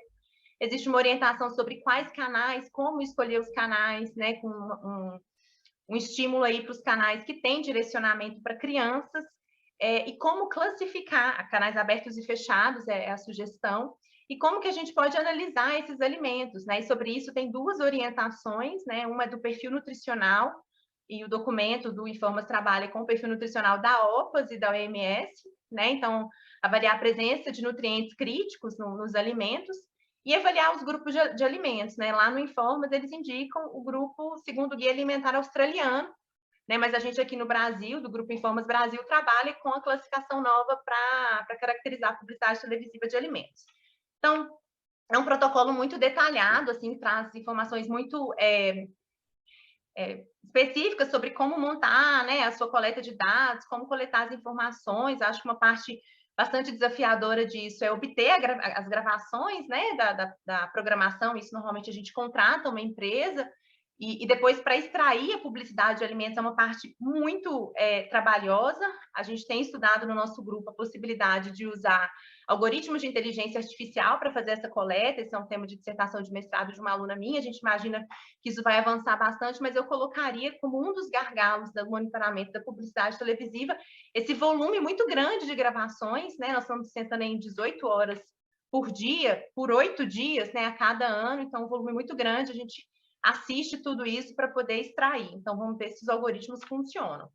E aí, uma outra dificuldade é justamente a coleta das estratégias de publicidade diante do caráter de subjetividade dessas informações. Algumas não tão subjetivas, tipo, tem desenho animado sim ou não, né? Um personagem licenciado, mas se a gente vai falar, por exemplo, de benefícios, de alegação de benefícios, se a gente vai falando de um uso sugerido, né, de alguma alegação emotiva, normalmente isso é mais desafiador para a aferição. A gente trabalha com dupla digitação para essa parte e avalia depois a qualidade, né, dessa informação, dessa dupla digitação. Tem dado certo, mas exige treinamento, uma equipe muito bem treinada para fazer a aferição dessas dimensões. Bom, nisso eu já vou, então, para as mídias sociais, né, que eu acho que é o grande... é o que mais as pessoas têm estudado agora, né? A televisão, como eu disse, aquele protocolo de 2014, a gente tem mais publicação na literatura. As mídias sociais, elas são muito recentes, os estudos, né, de monitoramento. A gente não tem um protocolo, né? Eu queria poder trazer aqui para vocês né, explicando exatamente como fazer, como é os informas, a gente não tem isso, infelizmente, e o que eu vou trazer é evidências de um artigo que nós estamos escrevendo já em fase de finalização, é uma revisão de escopo, sobre os estudos que mensuraram, né, publicidade de alimentos em mídias sociais, o que eles fizeram, o que eles avaliaram, enfim, método, né, bem dentro do que a gente está conversando aqui nessa mesa. Então, a gente pegou todas as publicações, né, de mídia social nas principais bases de dados até maio de 2021, então, realmente, né, a gente fez tudo que tinha disponível até maio de 21. As nossas estratégias de busca contemplavam termos de mídia social relacionados a alimentos e marketing, dimensões do marketing. A gente fez dupla extração de dados com uma análise da qualidade de publicações. Aqui, mais uma vez, não são estudos exploratórios, né, de coleta de dados de publicidade de alimentos. Aqui a gente não pegou impacto de exposição, estudos experimentais, nada disso. E a gente chegou numa amostra final de 25 estudos selecionados. Então, eu vou contar para vocês, é preliminar, são dados não publicados, um pouco do que a gente encontrou, né?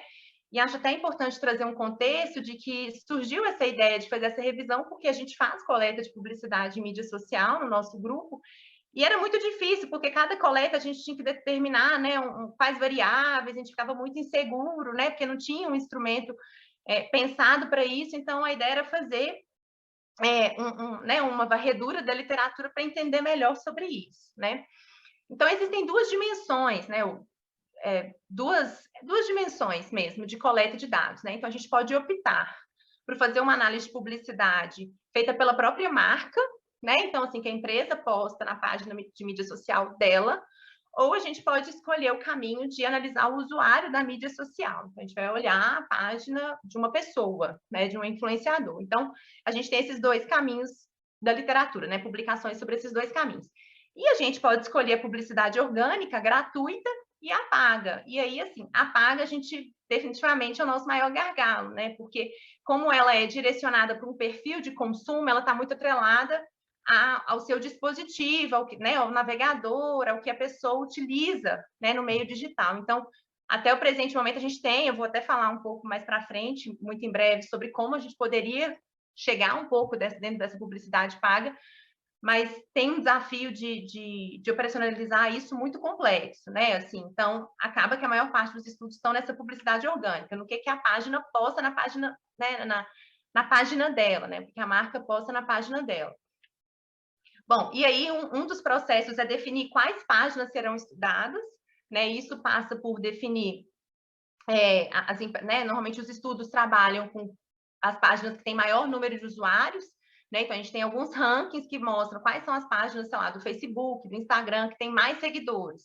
Aí você extrai o que é página de alimentos, se fosse de marca de alimentos, se fosse o interesse estudar uma empresa, né? Ou não, ou você pega uma pessoa comum e vê se essa pessoa faz publicidade. Outros estudos trabalham com participação no mercado, volume de vendas, né? Ou empresas que investem mais em publicidade. A gente tem alguns estudos que são estudos de caso, quer dizer, monitoraram uma empresa especificamente por alguma motivação, né? Às vezes a empresa de maior popularidade ou que mais se dirige a um público específico, a criança. Então, esses são alguns dos critérios, né? Porque essa é uma primeira definição, né? Depois de você definir a mídia social, qual empresa ou quais você vai estudar e por quê, né? Então, passa por isso. Existem os métodos qualitativos, que são mais de análise de conteúdo, né? Que são esses métodos mais abertos, você faz uma leitura de todo o material de publicidade. Normalmente você tem uma amostragem menor para fazer isso, né? Você precisa definir uma amostragem menor, faz dupla análise, e você define os temas, né? Os apelos da publicidade. E tem as abordagens quantitativas, do tipo protocolo mesmo, de coleta de dados. Nas mídias sociais, o que a gente tem, seja por análises, né, que aparece, seja na análise de conteúdo, seja na análise por métodos mais quantitativos, né, mais estruturados, e claro que dependendo de qual método, a gente vai ter mais um perfil de estratégia do que outros, mas a gente conseguiu organizar em alguns grupos de estratégias, né? Então, o primeiro de elementos de marca. Então, são coletas de dados que vão avaliar o que tem sobre a marca naquela publicidade. Logo, slogan, paleta de cores, né? Às vezes é a missão, né? Posicionamento da marca, são informações da marca. Existe um outro grupo de estratégias que são monitoradas, que são as características dos posts, que são coisas bem típicas da mídia social, né? Então, você tem recursos audiovisuais, se a publicidade é orgânica ou paga, a origem, se é da empresa ou se é de um usuário, o tom, né, positivo, negativo, neutro, conteúdo, é um conteúdo mais informativo, é um conteúdo de diversão, é um conteúdo que fala de aventura, de, enfim, né, qual que é o tema. Se tem alimentos e quais, e se tem pessoas quais, ou qual faixa etária. Então, a gente encontra esse grupo de estratégias. Outras estratégias muito típicas do ambiente digital, que é de conectividade e engajamento, né? Então, jogo, apps, games, se a marca ou a pessoa estimula o usuário a curtir, comentar, compartilhar, se eles trocam mensagens, né? Se eles conversam.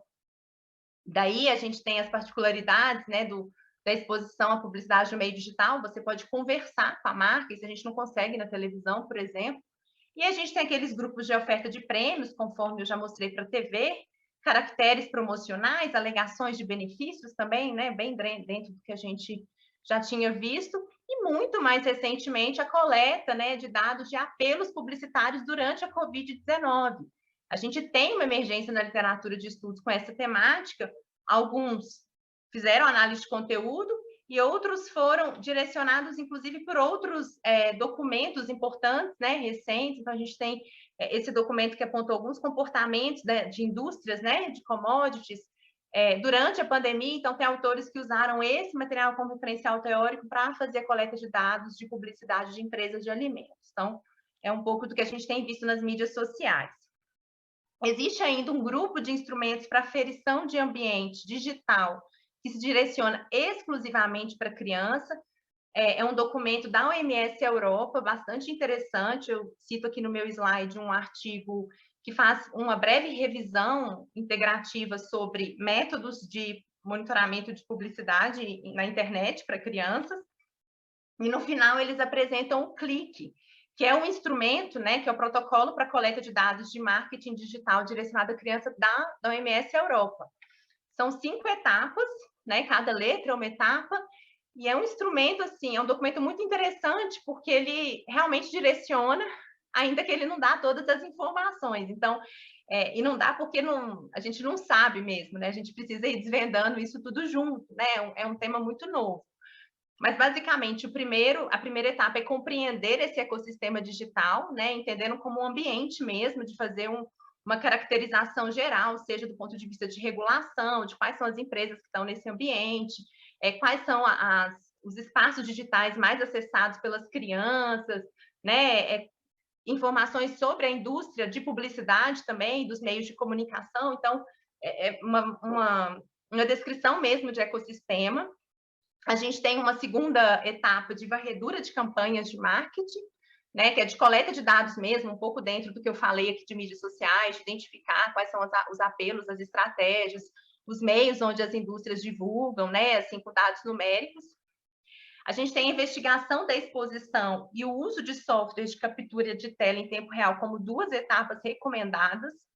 Uma delas, né, que é esse implica em você colocar um dispositivo, né, uma função no dispositivo digital de uma criança que você consegue ver tudo que vem tipo de pop-up para ela, né, de publicidade direcionada. E o uso de software em captura de tela em tempo real é basicamente você gravar a tela de uma criança, né? Então, lógico, a captura de tela em tempo real ela é muito mais desafiadora, o volume de gravação é muito maior, né? Mas mas tem questões éticas muito importantes aqui para a gente discutir, né? Assim, de como fazer essas coletas.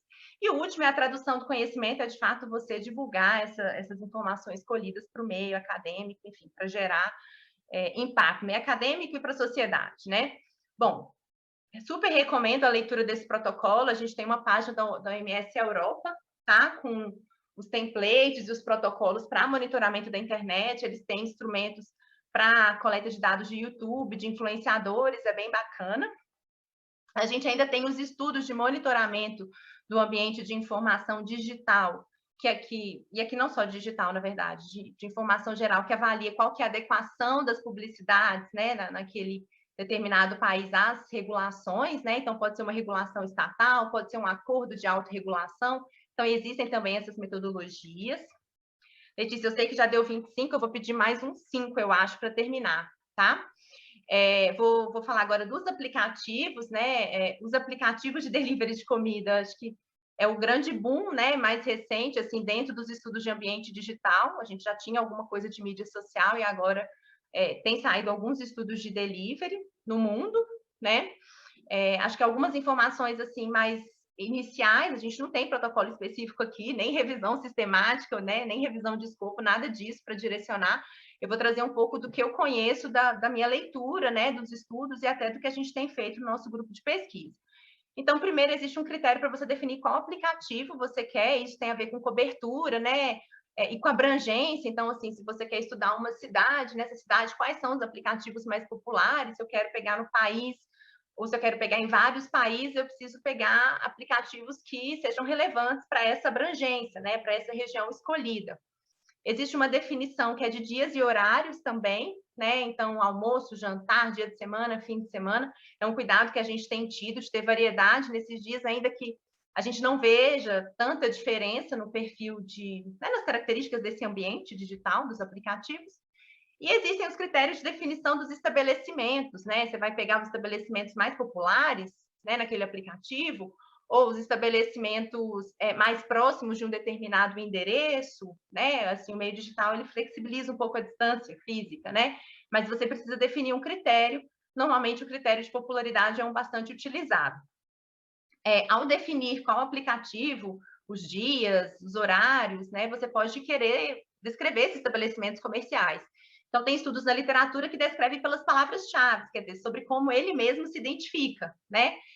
Tem um problema que ele pode se identificar como saudável, enfim, de repente ele não é saudável, mas é a forma como ele se identifica e como ele se apresenta para o consumidor, né? O que o consumidor lê sobre ele. E você também pode criar uma forma de estabelecer, né? De classificar esses estabelecimentos, conforme a gente conversou há pouco com a Camila, né? Assim, a gente tem as classificações dos estabelecimentos. Bom, você também pode analisar os cardápios, e aí a gente pode analisar a oferta de alimentos, o preço, os descontos, né? Existem alguns critérios para avaliar a oferta de alimentos, eu trouxe aqui os estudos da literatura, né? Mas, basicamente, alguns índices, né? Alguns instrumentos mesmo que aferem qualidade desse ambiente, que tem a ver com a presença de alguns indicadores, marcadores de alimentação saudável, de alimentação não saudável. O que eu queria trazer aqui de desafio é que a gente não tem um detalhamento de lista de ingredientes, de informação nutricional, né? A gente tem aí um estudo dos Estados Unidos que usou o Health Index 2015, quer dizer, que analisa até tamanho da porção. A gente não tem isso aqui no Brasil, pelo menos, né? Quando a gente compra, escolhe um alimento num aplicativo, você não sabe exatamente quanto que vai chegar, quanto de cada ingrediente. Então, são alguns dificultadores, né? Uma saída possível, e eu acho muito interessante trabalhar com a noção de grupos de alimentos, a classificação nova, mas mesmo assim a gente encontra alguns desafios por se tratar de preparações as quais a gente não conhece no detalhe, né? A sua composição. Bom, as estratégias de marketing presentes nesses aplicativos, né? Então, se tem alguma foto do alimento, promoção com desconto, combo, entrega gratuita, apelos, né? São dimensões que têm sido coletadas. Destacar que tem tido muito estudo também aproximando os aplicativos com a pandemia, porque a pandemia estimulou, né? Os aplicativos já existiam na nossa vida, mas realmente foi uma transição realmente muito relevante quanto ao uso desses aplicativos. E eu queria finalizar a minha fala aqui trazendo alguns exemplos dos estudos da América Latina, né? A gente está falando aí de um seminário latino-americano aqui. O que a gente tem visto produzido? Eu peço desculpas, eu não tenho condições aqui de falar que eu fiz uma varredura completa. Posso estar deixando de trazer algum estudo muito importante, mas foi mesmo no caráter de exemplificar, né? Então, no âmbito da TV, estudos muito recentes, né? De monitoramento da TV da Guatemala, da Argentina, do Brasil, pelo protocolo Informas, tá? São dados que seguiram aqueles protocolos da Colômbia. A gente tem no México, no Chile, vários estudos, tá? De monitoramento da publicidade lá, inclusive na TV, eu trouxe esse destaque a um que avaliou quanto que a regulação chilena conseguiu mudar o perfil de publicidade, né? Ou seja, uma medida de adequação dessa regulação.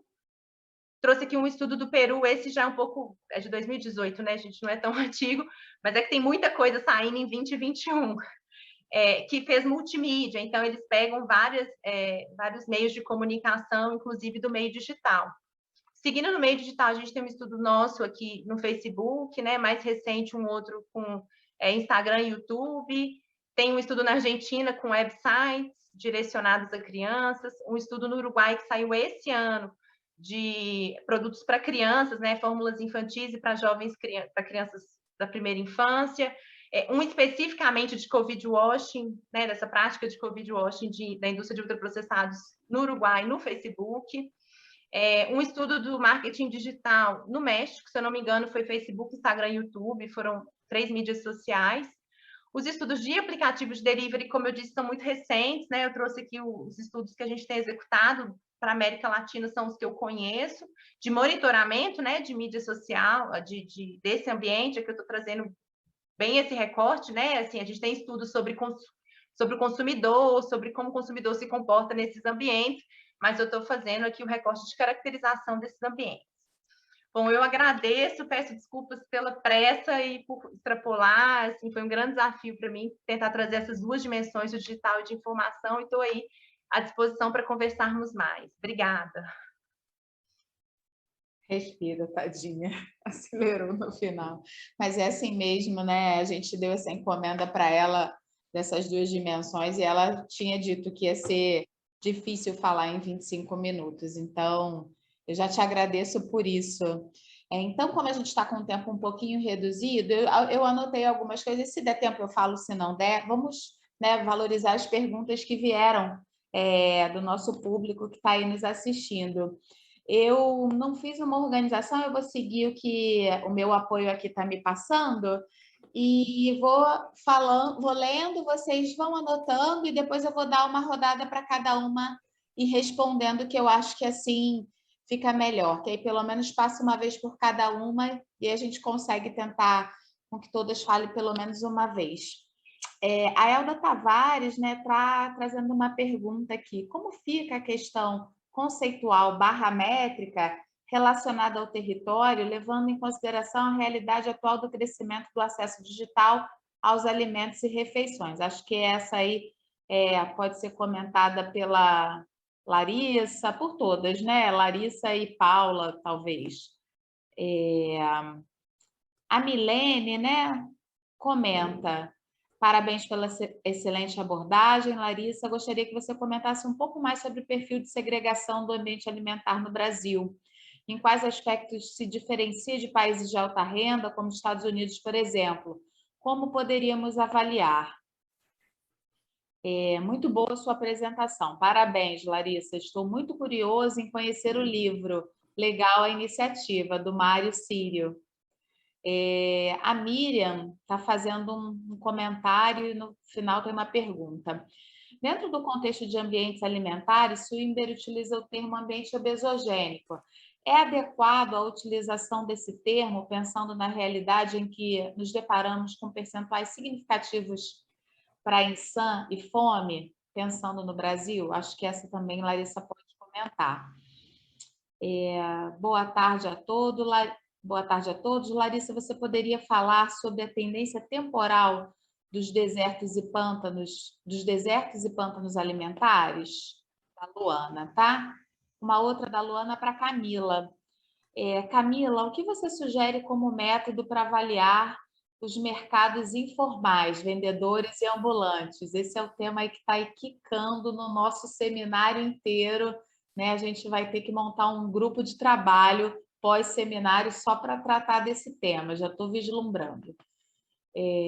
Verônica, Ileana Hidalgo. Obrigada, Camila. Muitas inovações práticas. Agradeceu aí sua apresentação. O Carlos Rodrigo fala assim: essa questão do comércio informal realmente precisa de avanços nos estudos. Estou estudando ambiente alimentar hospitalar em Salvador e para o setor informal, que é muito forte no entorno dos hospitais aqui, precisarei construir e validar um instrumento. Vocês teriam algumas dicas de algo que seja indispensável para constar nesse instrumento?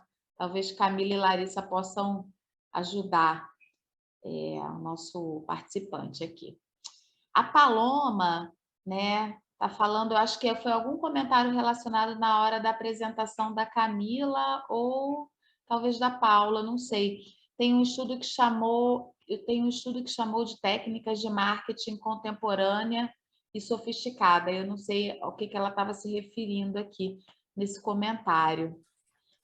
Luana, para a Paula, tá? Paula, já existem estudos que avaliam as estratégias de marketing em filmes e séries? Uma pergunta. E uma outra pergunta, comentário da Laís para Paula, tá? Laís Vargas. Paula, conhece algum estudo sobre publicidade de alimentos em reality shows? Não sei o quão relevante esse tipo de programa é ao redor do mundo, mas no Brasil, a publicidade de alimentos ultraprocessados e de delivery de comida nas últimas edições do BBB chamou muito a atenção.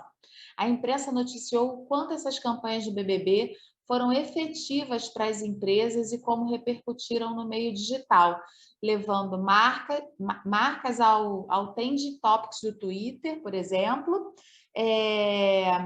Na época, isso chamou muito minha atenção e acredito que nas próximas edições a publicidade nesses realities será ainda mais intensa. Há uma pergunta específica sobre isso. A Milene comentou, aquele comentário de publicidade foi durante a apresentação da Paula. E por último, eu vou encerrar aqui, tá? E vou pedir para cada uma responder um comentário da Carla Gonçalves. Estou fazendo uma pesquisa sobre o ambiente alimentar em Uberaba e a pesquisa da Paula foi a nossa inspiração. Então, eu vou passar a palavra para a Larissa. Larissa, vamos cuidar do tempo, tá? Porque aí, na seguida tem o lançamento do livro. Se você puder comentar aí, fazer um comentário entre 5 minutos para depois a gente se despedir. Tá? Vou dar 5 minutos para cada uma poder comentar. Bem, eu acho que a primeira pergunta, que é em relação a conceitos e métricas, deve ser para avaliar nessa questão da presença do ambiente digital dentro dos desertos e pântanos. Eu acho que eu captei que seria um pouco para isso. Eu acho que eu e Paulo, a gente até chegou a discutir, né, como que esse ambiente alimentar digital, pensando nos aplicativos, obviamente, esse recorte, ele acaba sendo um pântano alimentar nas nossas mãos, né? Ele mina que eu gosto muito da ideia do pântano em função disso, né? Que ele mina a sua opção de escolha saudável, então, normalmente em função das estratégias de publicidade, de marketing, você acaba escolhendo, né, ali o alimento não saudável. Eu acho que isso também faz uma ponte importante com o que Camila traz, a gente viu em outros meses, que é também, dentro dessa temática nossa dos ambientes alimentares, a gente estudar um pouco mais o comportamento do consumidor, né? Porque eu acho que isso dá algumas respostas que muitas vezes a gente não tem. Em relação à pergunta da professora Milene, eu acho que é muito para a gente fazer essa reflexão sobre a terminologia, né, na essência do apartheid alimentar no Brasil e como que, em função do nosso processo histórico, cultural, de urbanização, isso é muito distinto, né, gente, da realidade de onde o termo agora vem, que é a realidade americana. Apesar do racismo, gente, ser racismo em qualquer lugar do mundo com as suas estruturas. Então, a gente também não tem que colocar panos quentes em relação a essa questão, uma questão muito séria e grave no Brasil, né? Essa questão do nosso racismo organizacional, estrutural e assim por diante. Então, acho que a gente tem que tomar cuidado com o termo, mas eu tendo a concordar, assim, que a gente no Brasil precisa ter esse olhar para a questão mais ou dessa segregação alimentar, o que leva, né, as pessoas de diferentes vulnerabilidades a ter um ambiente alimentar de uma maneira geral, com todos os eixos distintos das demais. Acho que a gente vai ainda, Letícia, Camila, Paula, todo mundo gastar muita energia com esse debate, porque, como eu disse, apesar, né, de desertos e pântanos, isso vira há décadas, para a gente é recente. Então, acho que aí a gente também tem que ser cuidadoso à medida que é isso. O conceito ele precisa ser dinâmico, mas ele precisa fazer sentido, inclusive, para as pessoas, né, gente, que vivenciam esses fenômenos. Eu acho que esse cuidado que a gente tem que ter também, né? Se quem vivencia aquilo tem uma ideia dessa disparidade. O Mário é um querido amigo, então obrigada pelo comentário. O Mário trabalhou comigo em Juiz de Fora. Em relação à temática de ambientes obesogênicos dentro no Brasil, se ela faz sentido, na verdade, o ambiente obesogênico ele é mais amplo, né? Ele entra com aspectos de atividade física e alimentação. Faz sentido no cenário de insegurança alimentar e nutricional, porque o Brasil tem um conceito mais brilhante de SAN, que ele envolve as duas questões, do acesso e também toda essa questão, infelizmente, da qualidade, que remete aí às doenças crônicas não transmissíveis e à obesidade. Pergunta da Luana, da tendência temporal. Desculpa, gente, eu coloquei 2 slides, é a tese da Olivia, nós avançamos, inclusive, na métrica, agora a gente está com uma ideia dos desertos de juntar a métrica da Kaizen com a proposta do corte em quintil americano, então, que a gente gosta muito, né? E aí, enfim, eu esqueci de falar disso, desculpa, Olivia, meu grupo, a tendência de desertos foi reduzir, a gente fez um apanhado de 2008, a gente me corrige depois, até 2018, a tendência dos desertos foi reduzir, dos pântanos aumentar, avançamos nas métricas, eu tentei colocar um spoiler, mas não deu tempo, tá? E aí isso fica para um outro momento, quando a gente também tiver clareza desses processos, mas a gente fez um estudo recente, estamos em vias aí de submissão da tendência de desertos e pântanos do Brasil. E ambiente alimentar informal, acho que para o nosso colega, estamos juntos, assim, eu e Letícia já quebramos a cabeça por vezes aqui, pegando base secundária, não deu certo, coleta em loco, o instrumento recente que eu vi, que eu gosto e modelo, é um da Tanzânia, que saiu muito inspirado nos modelos para países de baixa e média renda, e eu acho que esse debate aí, né, vai, se Deus quiser, se concretizar daqui a mais um tempinho no próximo seminário, porque a gente não tem as respostas, pelo menos da minha parte, eu vou deixar a Camila falar, mas não temos respostas ainda. Camila. Obrigada, Larissa. Obrigada, Letícia. Obrigada pela pergunta, pessoal, pelas perguntas. Bom, eu vou falar rapidamente, né? Não tenho resposta para tudo aqui também, não. A Larissa passou a bola aqui para mim do mercado informal. Eu vou compartilhar com vocês uma experiência, né, que nós tivemos em Jundiaí, por exemplo, né? Então, primeiro nós olhamos os dados secundários, né? Pegando dados da prefeitura local, do setor de abastecimento, de tudo que estava cadastrado na prefeitura de venda, né, de alimentos no município. E depois, claro, né, a gente gostaria, né, de ter mais detalhes, que na época a gente não tinha, a gente queria observar a venda de alimentos ultraprocessados, a venda de alimentos in natura, ingredientes, enfim, outras estratégias, e fomos a campo, né? Fizemos a auditoria do ambiente alimentar. E quando a gente percebeu, né, olhando o território, em loco, nós vimos que tinham diversas portinhas no território, por exemplo, que não estavam cadastradas na base da prefeitura, que eram casas simples, normais, que lá dentro desse espaço comercializavam alimentos, né? Isso, exatamente. Então, assim, a gente sabe que essa é uma realidade no nosso país, né? E que isso se expressa de diferentes formas em diferentes conglomerados urbanos, né? A gente sabe que isso provavelmente é distinto no Rio de Janeiro, nas comunidades, aqui nas periferias de São Paulo, no interior de São Paulo, né?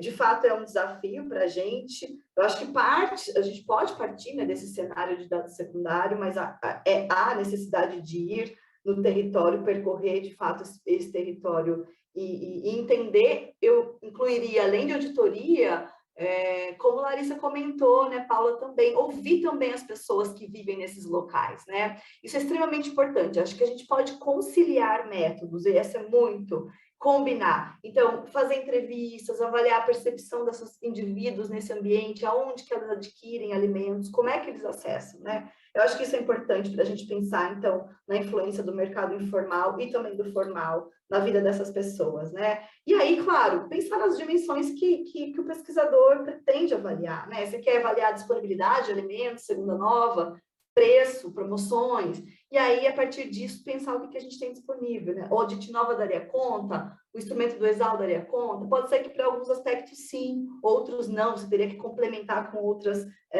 metodologias, né? Inclusive mesclando qual e quant.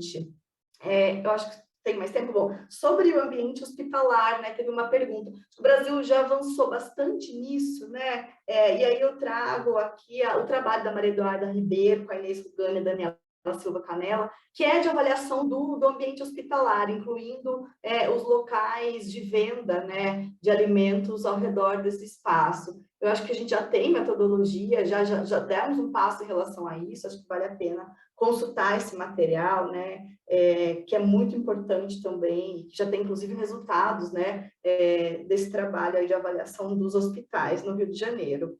E, bom, pensando também aí agora de vendedores ambulantes, fiquei aqui refletindo um pouco, né, que talvez nesse cenário também seja para a gente especialmente importante também avaliar a qualidade alimentar, né, do ponto de vista de segurança alimentar. Não sei como fazer isso, né, não tenho a resposta ainda de como fazer isso, mas penso que também seriam critérios importantes para avaliar nesse cenário mais informal de venda de alimentos, né. Bom, gente, acho que é isso. E só para finalizar, a gente tem que pensar também que o Brasil ele vai implementar, né, o ano que vem, a nova lei de rotulagem nutricional frontal. E a gente já tem visto que os países que implementaram já estão observando modificações, tanto no ambiente digital, né, quanto no ambiente físico. Então, nas lojas mudarem, colocarem o alimento virado de costas, né, para a pessoa não ver que tem o rótulo frontal de advertência, construir pirâmides, ilhas, para encobertar, de certa forma, esses rótulos frontais.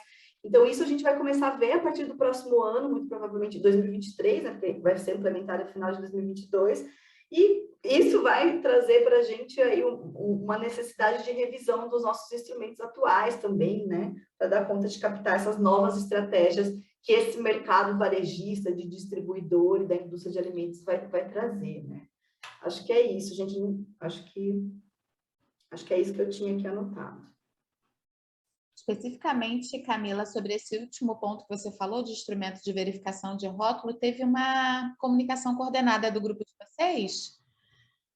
A gente viu um trabalho sobre isso. Eu acho que era do pessoal, Lê, da Unirio. Eu acho que não era, não sei, isso. Agora eu estou confusa. A gente está estudando rotulagem, né? A gente tem... tem uma pesquisa de rotulagem e monitoramento, mas a gente ainda não chegou em como isso se dá no varejo, né? Mas sim, a gente vê as estratégias no rótulo, né? E isso impacta lá dentro do varejo e com certeza no ambiente digital, porque isso está migrando, né, do espaço físico para o espaço digital. Acho que Paula vai falar um pouco mais sobre isso, né? Que é super interessante considerar quando a gente vai fazer a avaliação desses ambientes. Vamos lá, Paula, rapidinho. Vamos lá.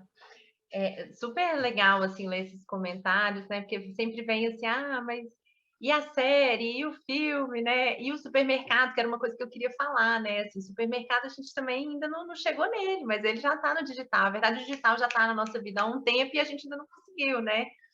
Bom, sobre filme, a gente até fez um estudo com filme infantil. A ideia era pegar publicidade em filme de desenho animado mesmo, mas não tinha. A gente acabou fazendo mais uma referência de presença de alimentos e tem...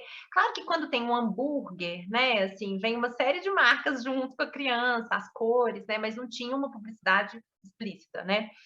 Então, a gente chegou a fazer isso para filme, muito baseado num estudo internacional que tinha feito isso também. Muito do que a gente vê hoje de publicidade de alimentos, a gente tem outros estudos de publicidade de tabaco, bebida alcoólica, tem muita coisa. Então, assim, para filme, tem mais para esse tipo de produto, para série, né? A Laís fala dos reality shows, do Big Brother, né? Realmente foi um negócio que caiu muito na mídia. Não sei se você se lembra, mas no início da pandemia, lives, né? Vamos estudar as lives. É uma infinidade de espaços, né? Eu acho que a gente realmente precisa estudar, conhecer. A gente está ainda em um lugar muito de descrição, né? E aí existem muitas dimensões a serem descritas e conhecidas ainda. E acho que esses são espaços também, a série, os filmes, né? Os programas de reality show, né? Até para discutir um pouco de TV. Hoje as pessoas não veem mais a TV ao vivo, como a gente via, né? Ela vê a gravação de um programa. Então, a publicidade tem entrado realmente dentro dos programas. A gente precisa conhecer mais.